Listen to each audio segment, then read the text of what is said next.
Hi, ಇವತ್ತು ಡಾಲಿ ಧನಂಜಯ್ ಅವರ ಫ್ರೆಂಡದು ಮಗಳದ್ದು birthday party ಇದೆ. ಸೊ ಇವತ್ತು ಅವ್ರ ಅಣ್ಣ ಬಂದಿದ್ದಾರೆ ಇಲ್ಲಿ.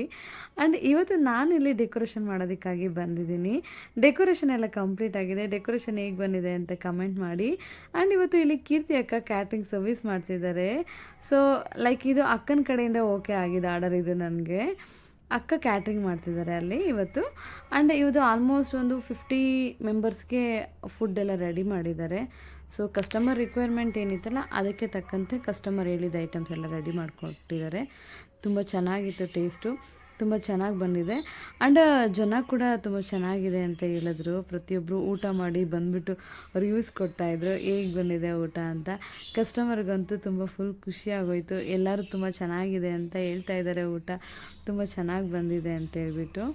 ಸೊ ಅಕ್ಕನಿಗೂ ಕೂಡ ತುಂಬ ಖುಷಿ ಆಯಿತು. ಸೊ ನಿಮಗೇನಾದರೂ ಇದೇ ಥರ ಬೇಕಾಗಿದ್ದರೆ, ಕ್ಯಾಟ್ರಿಂಗ್ ಸರ್ವಿಸ್ ಎಲ್ಲ ಬೇಕಾಗಿದ್ದರೆ ಆ್ಯಂಡ್ ಮಿನಿಮಮ್ ಒಂದು 100 ಪೀಪಲ್ಸ್ವರೆಗೂ ಅಕ್ಕ ಅಡುಗೆ ಎಲ್ಲ ಮಾಡಿ ಕೊಡ್ತಾರೆ. ನಿಮಗೇನಾದರೂ ಅದೇ ಥರ ಯಾವುದಾದ್ರೂ ರಿಕ್ವೈರ್ಮೆಂಟ್ ಇದ್ದರೆ ಇನ್ಸ್ಟಾಗ್ರಾಮಲ್ಲಿ ಮೆಸೇಜ್ ಮಾಡಿ. ಆ್ಯಂಡ್ ಅಕ್ಕನ ಇನ್ಸ್ಟಾಗ್ರಾಮ್ ಕೂಡ ಟ್ಯಾಗ್ ಮಾಡಿರ್ತೀನಿ. ಅವ್ರಿಗೆ ಡೈರೆಕ್ಟಾಗಿ ಹೋಗಿ ಮೆಸೇಜ್ ಮಾಡಿದ್ರು ಕೂಡ ಅವರು ರಿಪ್ಲೈ ಮಾಡ್ತಾರೆ. ಸೊ ನಿಮ್ಮ ರಿಕ್ವೈರ್ಮೆಂಟಿಗೆ ತಕ್ಕಂಗೆ ಏನೇನು ಬೇಕಲ್ಲ ಅದನ್ನು ಅವರು ರೆಡಿ ಮಾಡಿಕೊಡ್ತಾರೆ. ಆ್ಯಂಡ್ ಇದು ಕೀರ್ತಿ ಅಕ್ಕನ ಫ್ರೆಂಡ್ ಬರ್ತ್ಡೇ ಪಾರ್ಟಿ ಡೆಕೋರೇಷನ್ ಆಗಿರೋದ್ರಿಂದ ಸೊ ನಾವಿಬ್ಬರು ಸೇರಿಕೊಂಡು ಜಸ್ಟ್ ಸ್ವಲ್ಪ ಸೋವು ಎಲ್ಲ ಮಾಡ್ತಾಯಿದ್ವಿ. ಅಂದರೆ ಲೈಕ್ ಈ ಥರ ಚಿಕ್ಕ ಪುಟ್ಟದ್ದು ಸ್ವಲ್ಪ ಒಂದೊಂದು ಟೈಮ್ ಖುಷಿ ಕೊಡುತ್ತೆ. And thank you for watching.